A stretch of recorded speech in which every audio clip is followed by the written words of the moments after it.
जो family ID है ये पूरे देश में कहीं भी लागू नहीं है और आज हरियाणा प्रदेश के गरीबों का खून चूसने का काम इस फैमिली आईडी के जरिए हो रहा है। सरकार ने वोट लेने के चक्कर में 75% लोगों को गरीबी रेखा के नीचे डाल दिया। अब उनके राशन कार्ड काटे जा रहे हैं क्योंकि वोट ले लिए।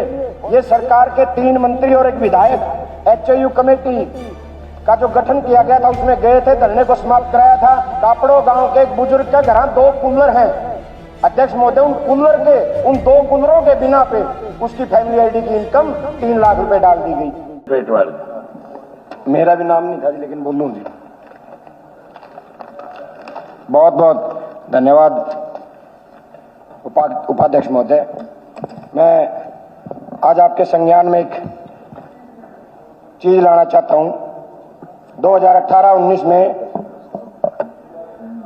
इस सरकार ने 6 अलग अलग जगह पशु विज्ञान केंद्रों की घोषणा की थी, जिसमें एक मेरा खांडा खेड़ी भी था।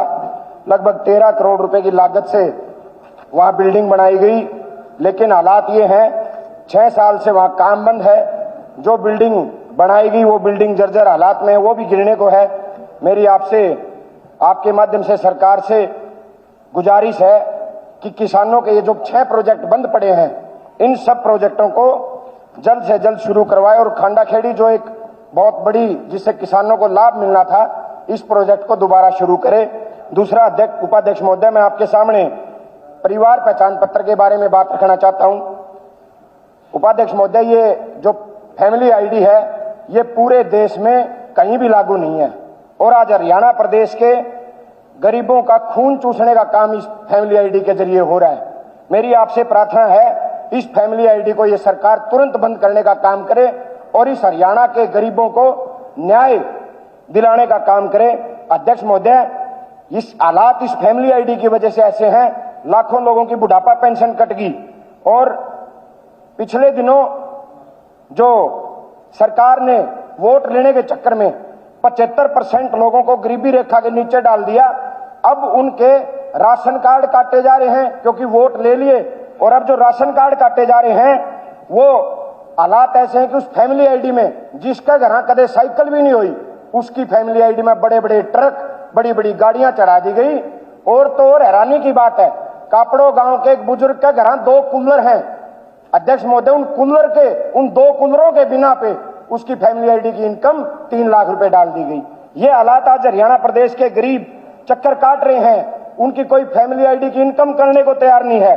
अध्यक्ष महोदय, इस फैमिली आईडी में डाटा गलत आने के कारण जो EWS, जो इकोनॉमिक वीकर सेक्शन का जो एक 5 साल का जो एज का जो रिलैक्सेशन मिलता है, उन बच्चों को वो रिलैक्सेशन नहीं मिल पाता और वो अपने अधिकारों से वंचित रह जाते हैं। मेरी आपसे प्रार्थना है ये फैमिली आईडी इसको तुरंत बंद किया जाए। अध्यक्ष महोदय, एक मैं आपके माध्यम से एक बात और रखना चाहता हूं। ये सरकार के 3 मंत्री और एक विधायक एचयू कमेटी का जो गठन किया गया था उसमें गए थे, धरने को समाप्त कराया था, लेकिन महीनों तक मांगे पूरी नहीं गई और जब धरना पर वो छात्र दोबारा बैठे, उनको फिर से लाठीचार्ज करके उनको भगाने का काम किया। 7 साल से ग्रुप सी का स्पोर्ट्स कोटा, ये भर्ती प्रक्रिया पूरी नहीं हो पाई है। मेरी खेल मंत्री से प्रार्थना है इसको पूरी करवाएं। मैं कंक्लूड कर रहा हूं जी, केवल 10 ही सेकंड में। सिंचाई के लिए अध्यक्ष महोदय जो खाड़े हैं उनकी समय सीमा सरकार ने तय कर रखी है 20 साल।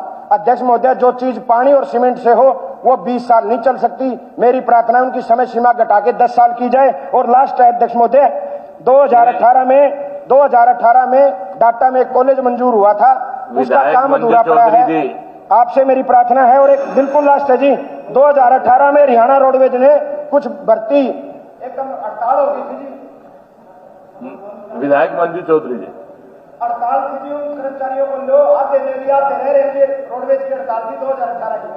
बहुत बहुत धन्यवाद जी।